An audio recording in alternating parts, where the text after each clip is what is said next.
Good evening, everyone, and welcome to tonight's webinar, where it's your chance to quiz the TeachFirst President candidates. So you've seen their videos, and now's your chance to make sure that you ask them what really matters to you and hear what they would say before you cast that all-important vote. Introduction, so I'm Danielle, I'm the current TeachFirst President. I'm coming to the end of my roles, so I'm really keen that we elect someone brilliant, and I'm sure we will. And I'm Georgie, I'm the current TeachFirst Vice President, so when Danielle sadly leaves, I will take over her role as President, and the person that you elect will join me as Vice President in September onwards.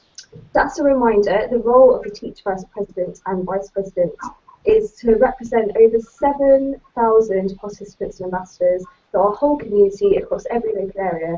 So it's really important that we choose someone who can really be a champion for your views and make sure that change at TeachFirst reflects what you want. So in this year's election, and that you'll be able to put your questions to them tonight, we have 3 candidates. We have Jessica Mason, who's currently a 2014 participant in the North East. We have Tom Watson, who's also a 2014 participant in Yorkshire and the Humber. And we have Victoria Winterbottom, who is a 2013 ambassador in the North West. So to kick off tonight's webinar, we're going to hand over to them to introduce themselves and their campaigns. So firstly, we're going to go to Jessica Mason, who's in the North East. Jessica. Hello. So my campaigns are focusing on 3 main areas. Peer support through things like the buddy system, which has been a really useful model in the North East, which is essentially second years and ambassadors supporting first year participants through coffees throughout the first year catch-up. Text. It's just a point of contact outside your school that keeps you grounded. It gives you a different perspective.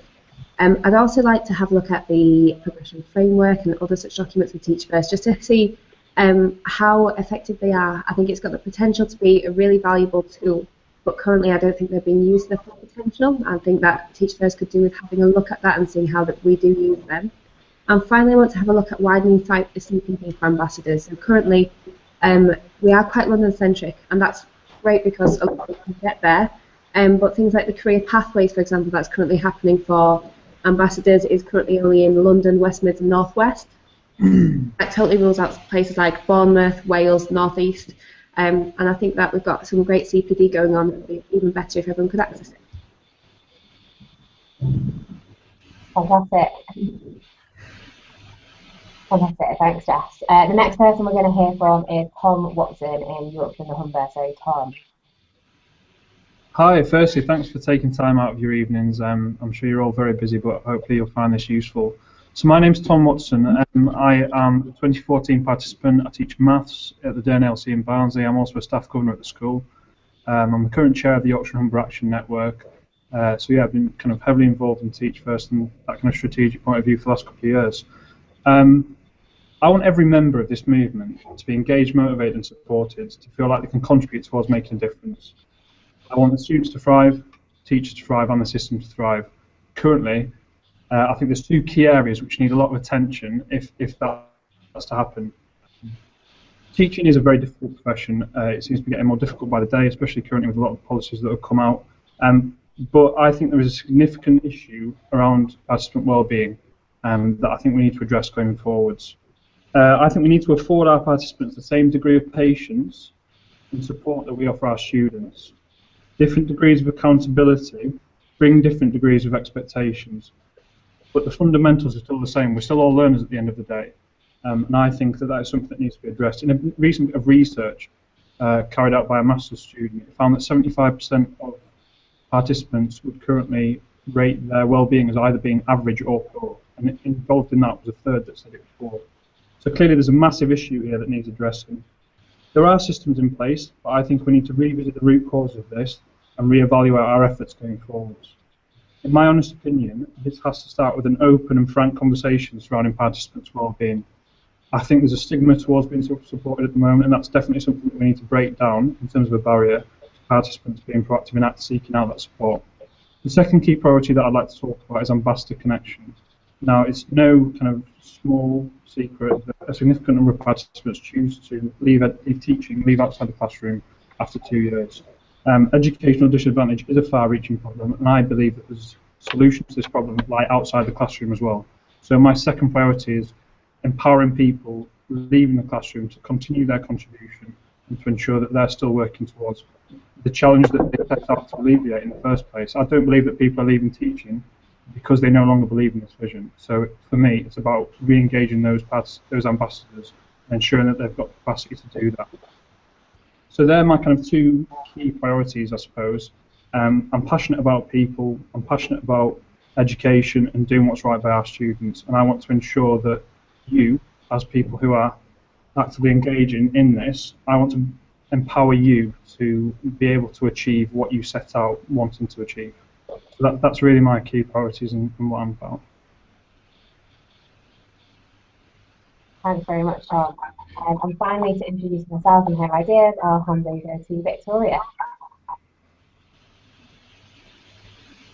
Hello, I'm Victoria. Thank you so much for taking time out today just to listen to what we have to say about why we want to be your president for a few years.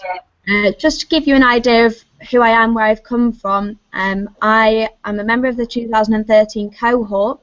I spent 2 years in Burnley working as a science teacher, and I am now still in the teaching profession. I've moved to a new school, still as a science teacher.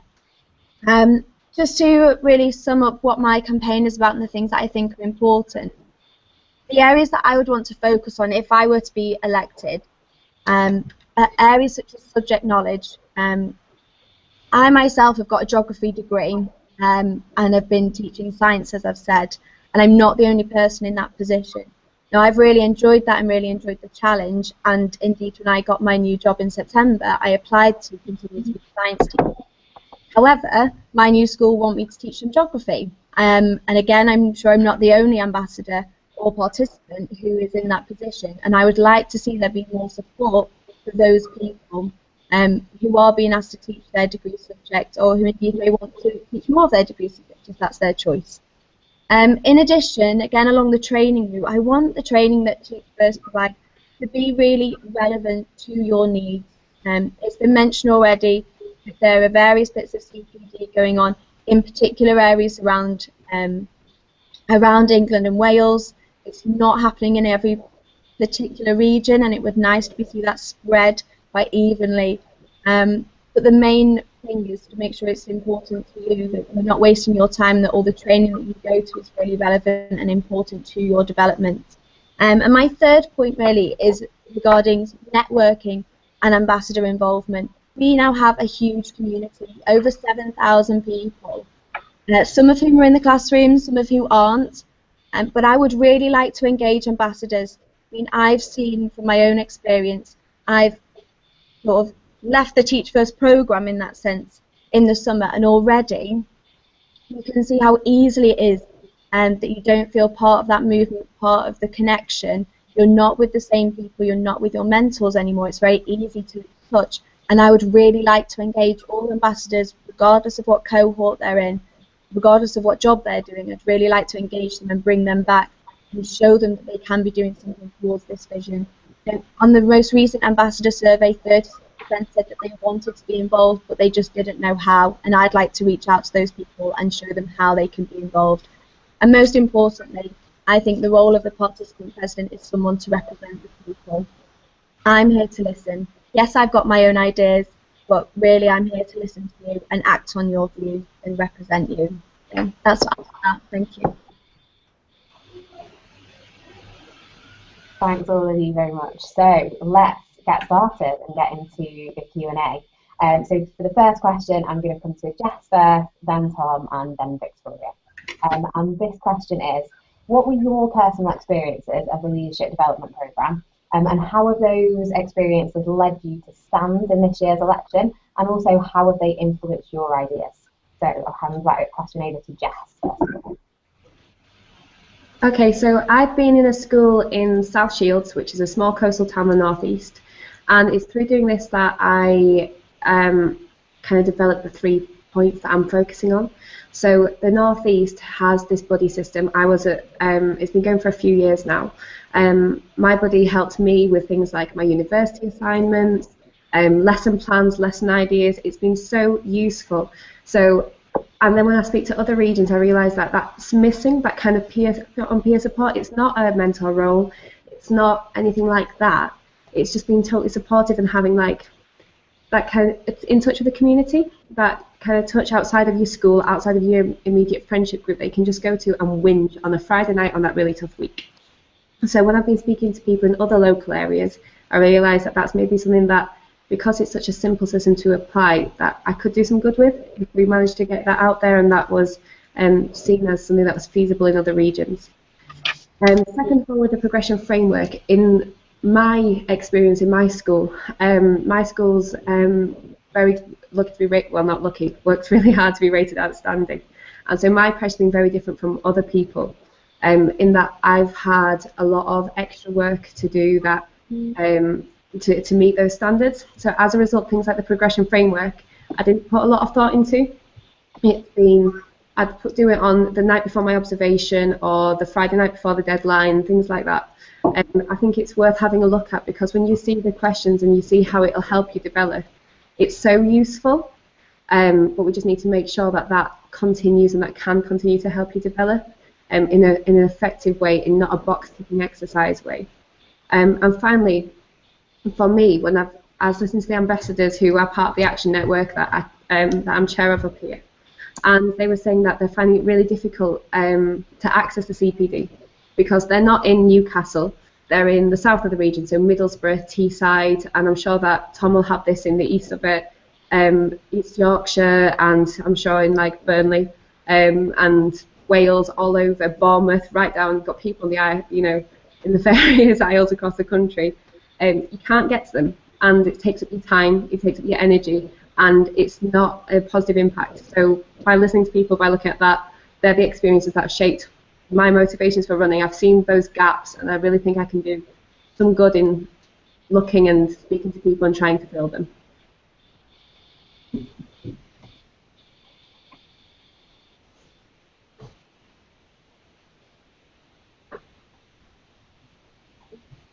Tom, over to you.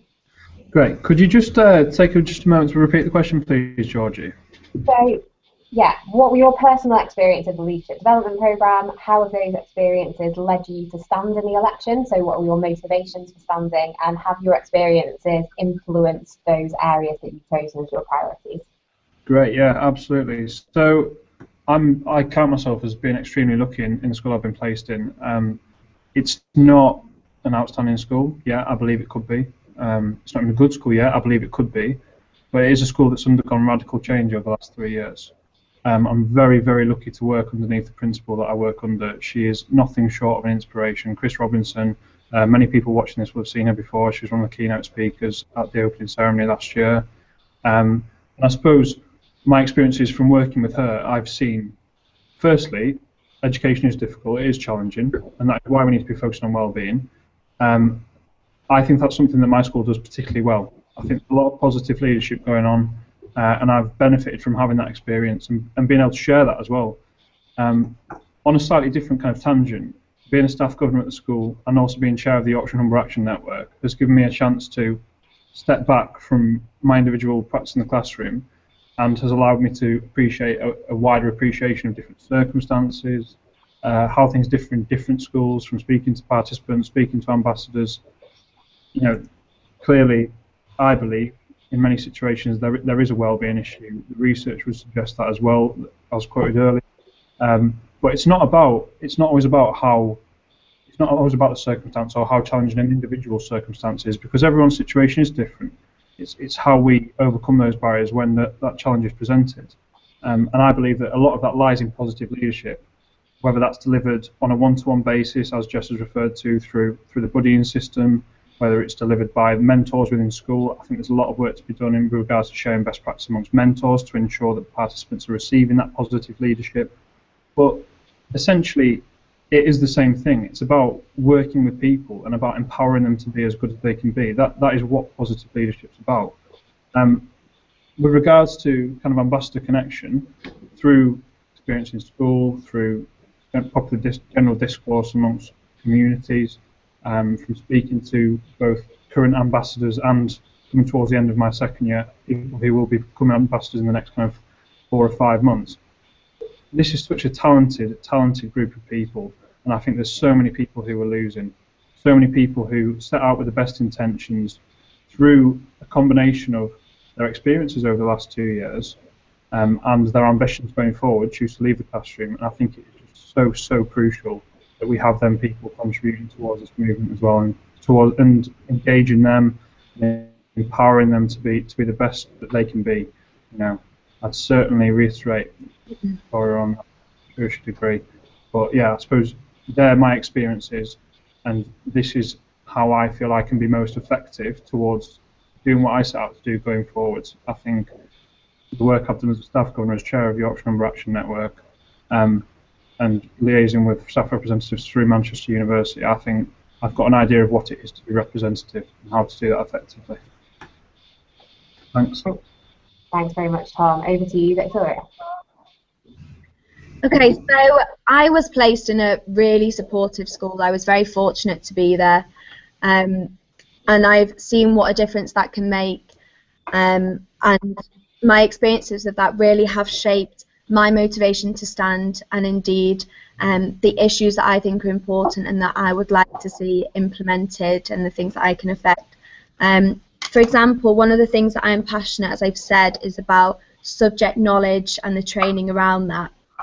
At my school, we did have opportunities to team teach, which I found particularly useful in my first year, actually being paired up with somebody in a GCSE class and understanding how the course was taught and delivered, having someone to go to for advice, and being able to always have more observations of yourself, but in an informal way. And I know that other people who've had opportunities to team teach have found it really invaluable.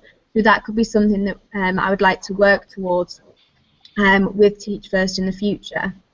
And again, like mentors, I had a really supportive mentor. I don't think I'd really be where I was today without her help. But again, I know not everybody receives that sort of training, so it would be great to ensure that all mentors understand where participants are, so that when they're coming into the classroom in September, like the rest of their department and their mentors know what to expect and what sort of support they can offer and what advice they might need. As I've said, I was in Burnley, a town slightly out of Manchester, and I know that myself and others in the area did find it difficult sometimes to access CPD. So in relation to one of my main points about making sure the training is relevant, not just about what's being delivered, but I also think it's important that we are providing opportunities for people who do live further away from some of the main cities, so there are opportunities to access them. Like 5 o'clock in the evening is not always a convenient time for people to get there, and it would be nice to look at ways that we can make those opportunities more accessible to more people. Again, being in Burnley, and this is one of my motivations for wanting to reach out to ambassadors, I've seen many teachers come through the area and then leave again, simply because it's not where they see themselves settling, and they might want to move down to London or to a different city, and it's a real shame that they've sort of come in and then gone, and then can therefore lose touch with TeachFirst as they progress onto new roles and new schools. And that's really one of the key reasons why I feel so passionately about engaging all of our ambassadors, because I think they've got so much to offer, so much advice, so many stories that they can tell, things that they can help other ambassadors and indeed participants with, and so that's where my motivation has come forward with regards to that. Thank you. Thanks very much. So to everyone watching, we'd love to have your questions as well. Currently we're asking questions that we've gathered at conference days, and if you have a question, either submit it on the webinar or on Twitter, #TFQuizElection. And just in the same because that, if I can ask the candidates that are speaking to keep their answers a bit more succinct, because we've got lots of questions to get through, and it'd be great to hear your answers to all of them. So try and keep them a bit shorter, and we can get through as many questions as possible, guys. All right. So the next question is around well-being. So all of you have mentioned, I think, either explicitly or implicitly in your candidate profiles around well-being and how this is a challenge for participants and ambassadors that are still in teaching. So a question from this has come through from Charlotte, and that is, as second year participants often leave the classroom, and that's often as a result of wellbeing problems, how would you use your role as TeachFirst president to connect and support teachers to make sure that they are supported through periods of change in regards to wellbeing? And I'm going to go to Victoria first on this question. Okay, so I really see the role of TeachFirst president as being someone to listen to you. I mean, I could sit here and say that I think one of the best ways we could do it is to be in regular contact through emails or through texting people. I'd particularly like to go out and meet people and actually understand what changes you're going through, what challenges you're facing, what support you need. But ultimately, I would like to get to know people and to listen to their feedback, to listen to their opinions on this, and to therefore work with them. So it's whatever works for our participants and our ambassadors. I would like to hear their feedback, to take that on board and then act on their behalf to make sure that the ways we are engaging with them are suitable and relevant to them. Okay, Jess, I'm going to come to you next on this question. So I'm not sure that leaving the classroom is necessarily seen as leaving the programme, although I do understand that's linked to wellbeing. I think one of the main things we need to focus on in terms of wellbeing is ensuring that people are supported throughout, and ensuring that from day one that we're putting the systems in place to help people manage that. One of the things that I do that through is through things like the peer networks that I'm advocating creating. Just because then you're making those second year links, you're making those peer networks, and you're creating a network in the region you're in. So as it's happened in the North East, what's happened now is that we're seeing, like, it's quite a twee term, but buddy families springing up. So like there's a girl in my department who has two buddies, one the year below her, and then you're creating that network. There's, you know, I'm in a similar position. You know, South Shields isn't somewhere that a lot of people relocate to for any reason other than to teach, for example, what we're doing, and people tend to stay there. So doing things like that, I think, will help, and will help you create that life outside of school that you really need to make and maintain. I think also within the role, I really like what is going on at the minute with career pathways and keeping in touch with that to make that is making the relevant support for CPD at the minute, and helping ambassadors access that to look at for the future. And also, I think what George is doing this year is really good in terms of going out with the local area teams and seeing local action networks, going to conference days, in terms of gauging what else you'll need as the programme develops and grows.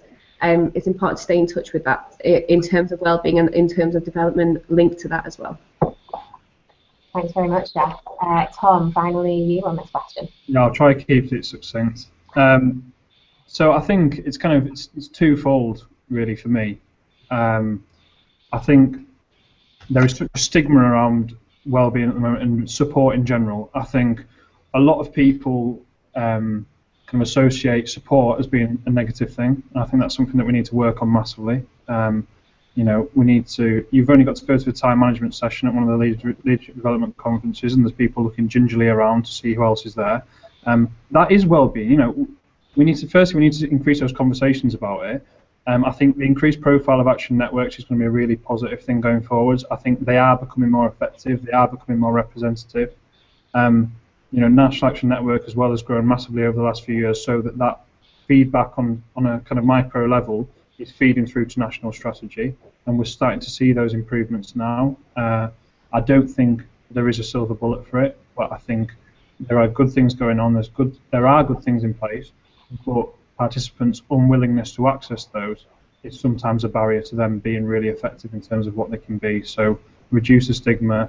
Let's get people working together and actually actively seeking out that support, because it's nothing that people should be embarrassed about. In fact, you know, it's a really great thing and a great positive thing. Brilliant. Thank you, Tom.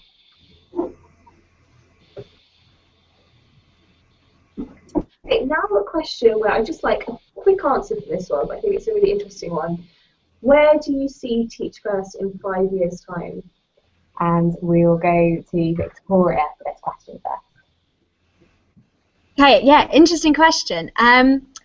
I think it's been interesting actually to look at the ambassador survey that's come out, and to actually think about all the people who are ambassadors and have been through the programme 10 years ago or more, and to think actually some of those people now are in very different roles and moving into different locations. They might have been in the city centres and they're now moving out towards the coastal towns into the countryside as their lives develop. So I think that's something really interesting and a way that we could see TeachFirst developing by keeping in touch with those people and keeping track of them and seeing where they're up to. And I just see it getting sort of bigger and better, and I see the training that we're providing getting better, the support that we're offering getting better, and just a movement that will keep on growing and continuing to have a really positive impact. Thanks very much, Jess. Tom, now over to you. Brilliant. I suppose in 5 years' time, where I would want us to be and where I think we'll actually be, I think are two different things. You know, I think within 5 years' time, we'll be within an inch of the 2022 Fair Education Impact Goals that we set out to do. Currently, we're not on course to make them. I think there's a lot of challenges on the horizon in terms of education and the sector in general. Look, as TeachFirst, I think we will keep going, because this is what we do. We'll keep going, we'll respond to those changes, and we'll keep moving forward. I think there's a lot of kind of expansion opportunities in those kind of more rural areas, which we can hopefully move into and broaden our impact to work with those students as well. But I think there's a lot of challenges on the horizon, and I think we need to be mindful of them, and we need to do the work to address them. And as I've kind of laid out in my key priorities, I think that wellbeing and ambassador connection are two things which there's a lot of work that needs to be done if we are to reach those fair education impact goals. Well, thanks, Tom. Victoria, I apologise for calling you Jess just then. I was looking at my notes and I got confused. So, Jess, we'll go over to you right away. So, as Tom said, in 2021, 5 years' time, we will be nearing the crucial date for achieving the Fair Education Impact Goals. For me, in terms of the pupils that I'm currently teaching that are in my classroom, the ones that I'd be most passionate about within 5 years is I'm thinking about my Year 10s and my GCSE class, and I'd love for some of them to have the impact goal of further education, access and graduation reached and achieved hopefully in 5 years' time. I've got so many very able students that haven't thought about accessing beyond the North East and maybe not beyond South Shields. So for me that would be a real test of strength. I'd love to go back in 5 years and see where some of my brightest and most able and most driven students have ended up. I'd love to see that in action. In terms of participants, I think that it's constantly growing. I think that the outreach and connections and peer networks in places such as South Shields, the little rural, your little coastal areas in the middle of Wales, in the middle of east of England that are totally divided, they're becoming closer together as those areas develop because they're so new at the minute. And I think in terms of ambassadors, as those areas develop in the terms of setting up the programme, those connections can only get stronger as ambassadors. The CPD is already developing, and that can only get stronger, I think. Great, thanks all. Okay, another question here that came through from a conference day last weekend. How would you seek to maintain the engagement of ambassadors that are now in business, and how would you connect with them to make sure you can represent them just as effectively as those ambassadors that are still in schools or charity or policy? So we'll go to Tom first on this question.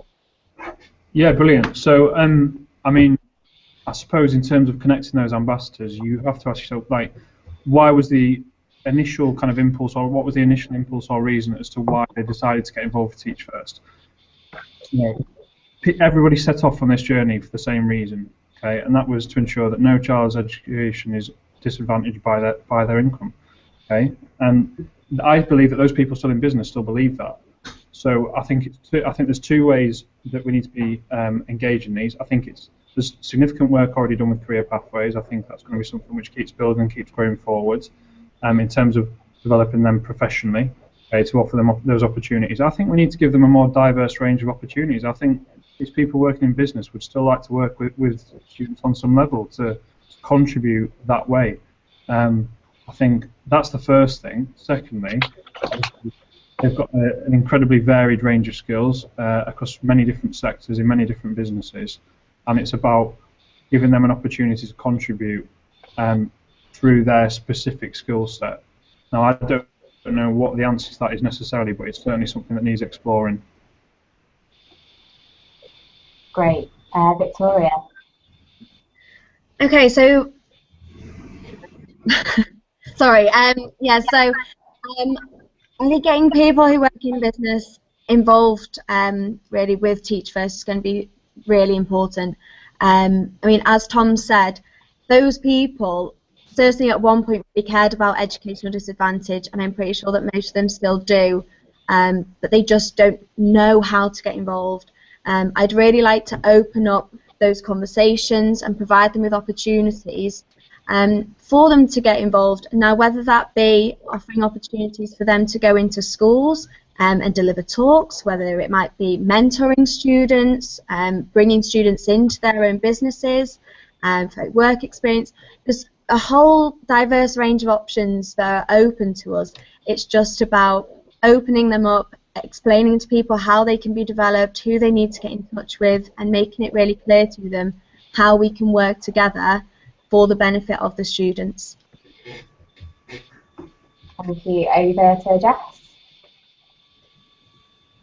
So I don't think, as I said before, I don't think if you leave the programme that necessarily, well, leave the classroom doesn't mean you leave the programme.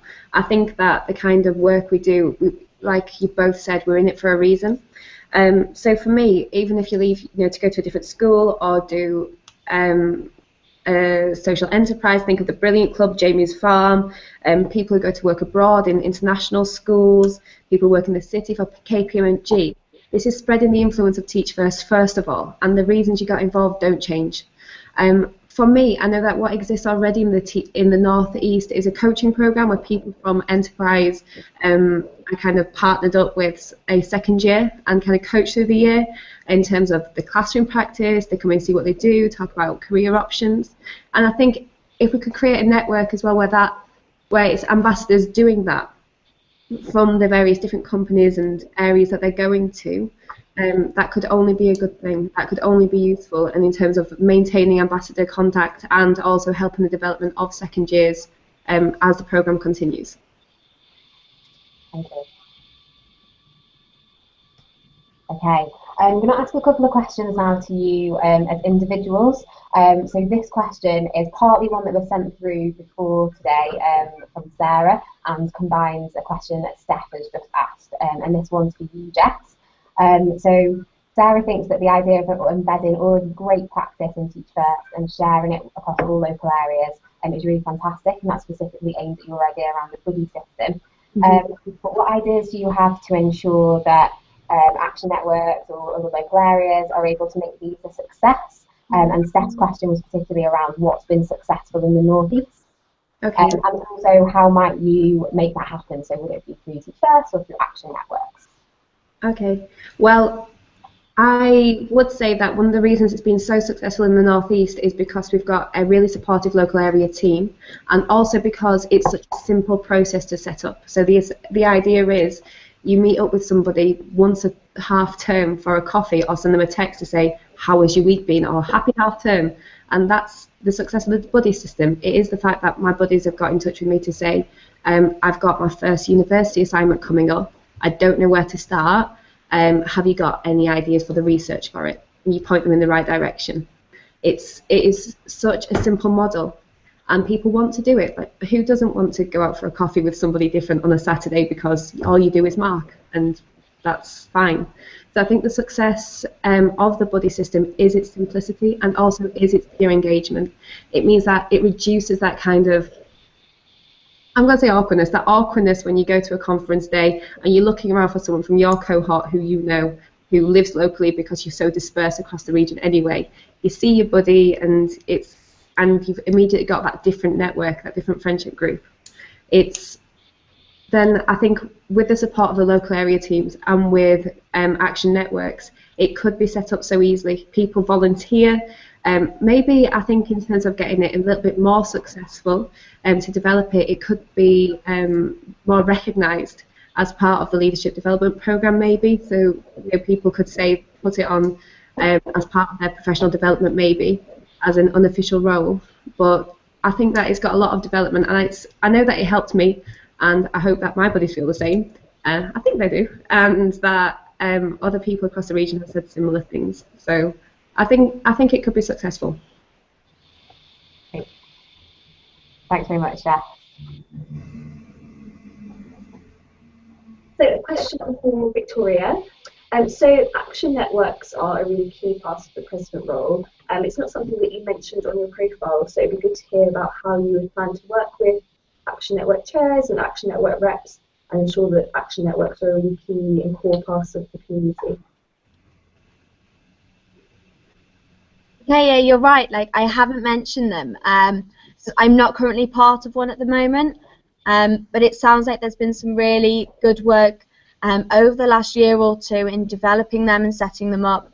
I think having these networks set up and local area networks set up is really key because it enables participants to feedback what they need, what support they need, what development they need, and to really open up the dialogue between them and people within TeachFirst. I think it's really important that they're happening, and I would really push to see those continued and spread across the country and make sure that I'm a really active role.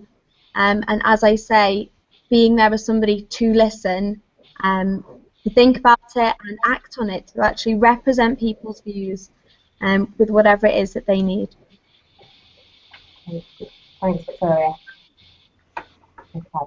So next individual question, and this is to Tom, and again this is going to incorporate a question you've received before and a question you've just had through from Phil. So Tom, in your candidate profile you talk a lot about motivation and engagement, but what skills do you think you have, or how else would you seek to elicit and recapture that motivation which has perhaps been lost from some of our community? And another question that came through from Phil, so you can balance these two, is around your wellbeing strand. So how would you propose to reduce stigma around wellbeing? Okay, so in terms of motivation and engagement, I'd like to think that my work done through the action networks, it would certainly suggest that it's becoming of increasing profile within my region, within Yorkshire and Humber. Just in January we had our Leadership Development Conference at Sheffield. Over 21 members attended that meeting. It's the biggest one there's ever been. So it's clear that these are becoming more and more on the agenda. What is the key? Why has that happened? I'm not going to sit here and say that I think that I'm the sole reason that has happened, but something that I think I do particularly well is I am happy to kind of like empower other people to do the best they can do by giving them responsibility. It's just so happened that the last Leadership Development Conference, I couldn't be there. So, 2 or 3 2015 stepped up and said, you know what, we'd like to do this. And it's about allowing people those opportunities to do that. That's in the context of Action Network. But that doesn't just have to stop there. That's every participant on every level. I want everyone to feel empowered. And it's about giving people those opportunities, those concrete opportunities to do that and to share that. And I think, with that, there will snowball engagement. I think that is something that will increase. With regards to your second question on well-being, how would I reduce the stigma? I think that the support framework is something that many people would kind of much rather not talk about, and I think it's something that a lot of people feel very uncomfortable about, and people who are like a cause for concern. I think that is in itself, in the very phrasing of it, embeds that stigma. Support is fine. Support is good. Support, it's about us. It's about us developing. It's about us delivering the best possible education we can for those students. Support is a positive thing. Firstly, cause for concern. I'd like that changed, please, because it does increase stigma, and that's only going to seek to embed this idea that it's not okay to be supported, and that is what generates, I think, a lot of these well-being issues. It's about feeling isolated, It's about not feeling like you've got someone to go to. Now, there are various things already in place that seek to alleviate that. You know, Jess has talked about the buddying system that's working in the North East, but I think we have to just take a step back and look at the people that those systems are serving and not just the finite details of those systems. It's about a change in perspective towards people being supported. And increased conversations will do that. You know, this right now will help that, because there'll be people out there now thinking, oh yeah, like, you know, I'm not in the support framework, but would I say my well-being's good? No, maybe it's not. But who are they having those conversations with? If they don't feel comfortable having them with their LDOs and with their mentors, that's not going to happen. And that just links back to what we said earlier about positive leadership and about those people in those positions ensuring that participants feel that they can be comfortable about that and that support is a good thing.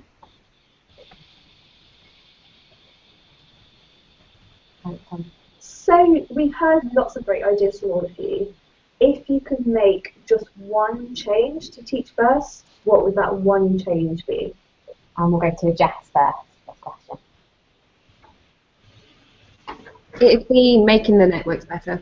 I think the networks within local areas, between local areas, there's so much good practice going on. There's so many things that we could access, and we just don't know about them.